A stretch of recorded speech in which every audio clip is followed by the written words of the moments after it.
Hey, welcome in. Have a really fun Queen Sack today to talk about. This is from the Essent Open in 2003. Peter Hulshof versus Erwin. The game description is in the link below.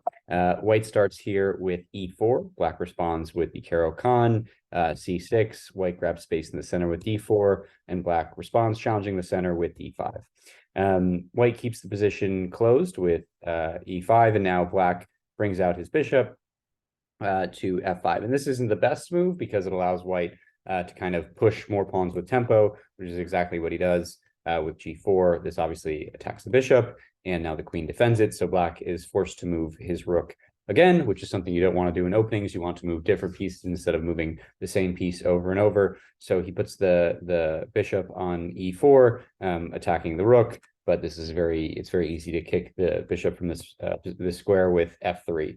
Again, the pawn is protected twice, so the bishop has to move, and black retreats his bishop all the way to g6. White continues to kind of threaten the bishop with h4. Obviously, if black plays some silly move, then white can trap the bishop with the pawn. Bishop has no squares to go to without being taken. So instead, black responds with h5 himself. This blocks the advance of the white pawn. It also provides an escape square for the bishop if needed. Here, white develops a piece with knight to e2. Black opens up kind of a lane for his dark square bishop, although maybe now's the time to develop some other pieces. And white puts his knight on f4, which is a good square for the knight. The problem is now he's moved the knight twice, and again, we want to focus on getting all of our pieces out instead of moving the same piece over and over. Here, black goes to open the position with h takes on g5. And many people might just take back. Many people here might just take back on g4, but here white plays knight takes on g6, and forces black to take back with the pawn. And now black has these tripled pawns here. So yeah, kind of interesting to think about what a proper move for white is. It might look tempting to take this pawn back. You also want to worry about your h4 pawn because it's attacked twice by the queen and the rook. But here white has a different plan in mind.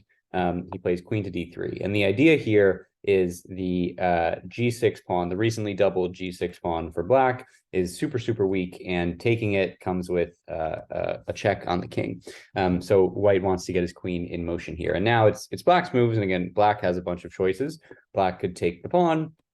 He could push the pawn, creating a passed pawn. He could take white's weak h4 pawn. It's attacked twice by the queen and the rook. But instead, black is anticipating this white queen taking on g6. So black just plays king to d7 to get out of the path of the queen. And white takes anyway. White takes on g6, now without check.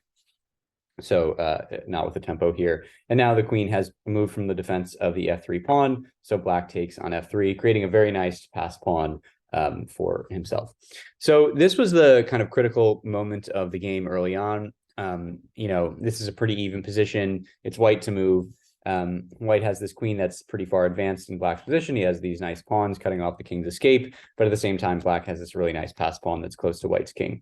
So the move that white had to play here, there were a couple moves, but the best move would be bishop to g4. This develops a piece with a tempo because it attacks the queen, but it also protects this pawn. It protects the h4 pawn, which was under a lot of pressure, and we had to be careful about. Even knight to d2 here, attacking the passed pawn, is better than what white played. White played bishop to h3, and it seems like a good idea because it puts a double attack on the e6 pawn, and if the queen can get here, checking the king, that will be a disaster for black. The problem is previously the rook was protecting h4, so the queen could not take on the black queen could not take on h4. The black rook could, but the black queen couldn't. But when the bishop blocks the path of the rook, now the queen can take on h4 with tempo, with check. So now the queen comes into the game. Before this couldn't happen, let's say black made put the knight here, then the queen can't take with check because the rook takes back. And maybe the rook could take, but then white can play a different move. He doesn't necessarily have to take the rook back and bring the queen into the game. But when you block the rook, then you get queen takes on h4. And now this is tricky because there's a queen, obviously here, there's the passed pawn, and you really have to be careful with the king. So white moves his king to f1, kind of gets in the way of the passed pawn. And here black has a winning position, and the computer kind of recommends getting out of the way of this threatened e6 pawn with king to c7, but black goes for it, and black plays a queen sacrifice, takes the bishop on h3. So obviously white takes back with the rook, and now black takes. And now when the dust has settled, the computer says we've actually returned to an even position, but black just gave up a bishop and a rook for a queen, so not the worst trade. And now black has this really advanced rook and this really nice passed pawn nearby the king. So it'll be interesting to see sort of what happens. White first, as you can probably see, there's a very easy fork to be made here. White plays queen to f7, attacking the king and also attacking two of black's minor pieces. Black blocks with the bishop. He'd rather lose the knight than the bishop, and the queen takes the knight on g8. And black makes a really interesting move here. Black plays knight to a6, kind of developing his knight. You know, this opens up a discovered attack on the queen, but it's not really a discovered attack because the queen can just take the rook. But it looks like a silly move because it looks like black just hung his rook. So, you know, what's happening here? What happens if this rook is taken?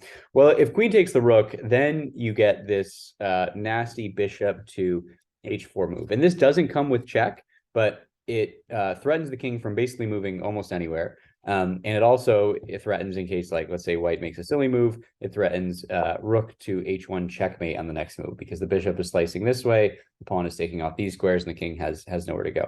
You could play some like intermezzo queen check here, but maybe you try to pick up the knight, but then you're still going to get checkmate with the rook.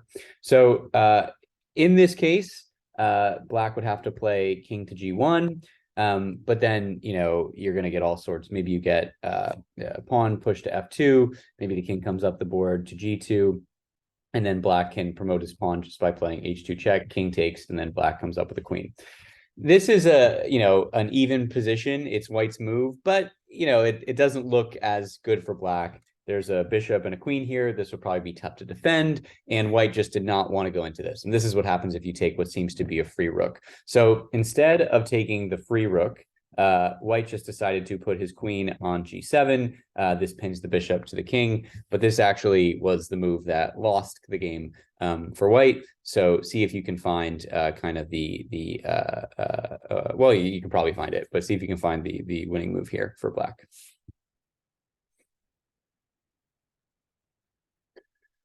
Okay, so hopefully you went with the really brutal check from the rook, which is rook to h1. King only has one square to go to, which is f2, and now the king just happily picks up the bishop on c1. And now you'll see that the material is close to equal. Both sides have a rook and a knight, and then black has a rook and a bishop for a queen. So white is like ostensibly up material. The problem is that black's pieces are all out, and even this rook is not yet out, but it's about to kind of join the game. Whereas white's pieces, the queen is active, but these two pieces just cannot move. If this knight is developed, then the rook will fall. So really tough to get these pieces active. So really white is only playing with the queen. He's not playing with these other two pieces. And white makes here a good move, really trying to get his pieces out. He plays queen to h6, attacking the rook, but black just moves the rook to d1, which also comes up with an attack on white's d4 pawn. The queen comes back here to h7, pinning the bishop, so taking one of black's pieces out of the game. But now black brings his other rook into the game with f8, now getting his rook behind the passed pawn, and this is really, really dangerous for white. White plays c3, wants to kind of solidify these pawns, protect this d4 pawn, which was being attacked by the rook. But black just moves his rook slowly into position with f5. White makes some room on to kind of let his rook escape with a4. Hopefully he can get his rook out and sacrifice the knight just to get some counterplay. But black is merciless here. He pushes c5 and now threatening to open up the position. White responds with c4, and the problem with the c4 move is it opens up b4, which is exactly a really good square for black's knight. So black puts his knight on b4. White needs to get some pieces defending the king, so he abandons the rook and plays knight to c3, trying to get some defense. But see if you can find a better move here. Well, we'll wait. We'll wait. Black could just take the rook, but instead black found a better move, which was bringing the knight into the attack with knight to d3 check, and now the knight is checking the king, and the king does not have too many squares to go to. King tries to sort of get in the middle here to sort of attack. You do have the queen slicing this way. You have your knight protecting here, so maybe white can hold off black's attack. But here black plays c takes on d4, checking the king. Only move that I see. Is there another move? Can't go here, here, here. So I guess you could technically go to e2, but that doesn't look very good. So king takes on d4. Black brings the rook down to f4, checking the king. And I think this is the only move because you can't go here. This square is taken by the knight. Can't take the pawn because it's protected. This is obviously taken by the rook. So the king moves to e3. And now see if you can find checkmate in one for black while I give you a second. Okay, so hopefully you found it. It is d4, and this is a really, really nice checkmate, a really tight checkmate.